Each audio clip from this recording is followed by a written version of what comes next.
I've been involved taking care of cattle since I was a little kid through my granddad and then father and uncles, and we're like 7th or 8th generation here in Finette, Texas. It's just been a way of life, really, and something I really enjoy. It's not like work.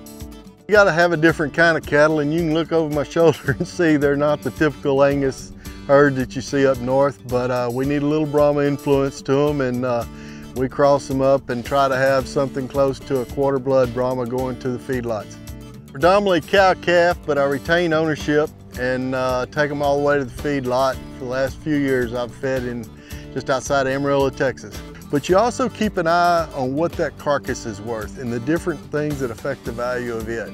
And meat profiling and developing new products is one of the best things the Beef Checkoff has done to make the value of that carcass go up.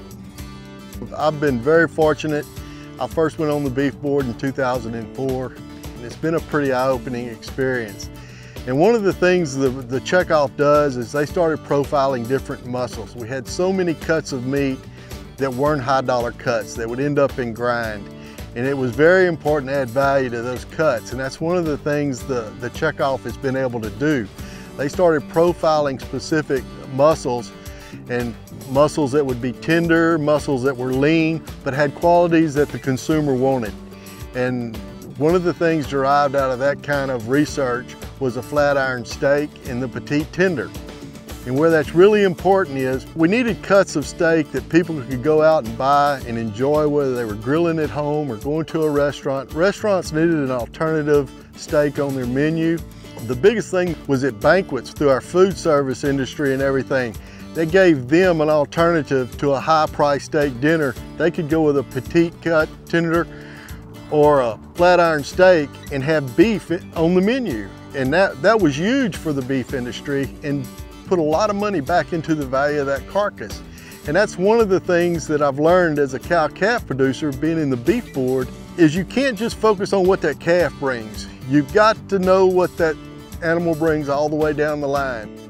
A lot of it starts and takes place in Denver, Colorado in the Beef Culinary Center.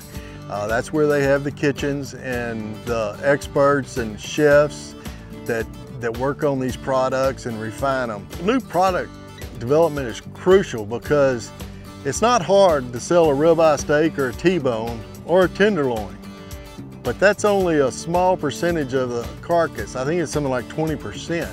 We still have to sell that other 80%, and new product development allows us to optimize the value of that beef and make it into a product that we can sell and sell at a profit and keep the value of that carcass at a profitable level to where we can make money as cow-calf producers. We need beef to be king every day, not just on steak night, not just special occasions, and that's what the work of the Beef Checkoff has enabled us to do. Make beef the center of the meal more often. Because I know there's been really good things the Checkoff has accomplished. I think we need to stay focused. I think more producers need to try to volunteer and be part of the Checkoff and learn about it.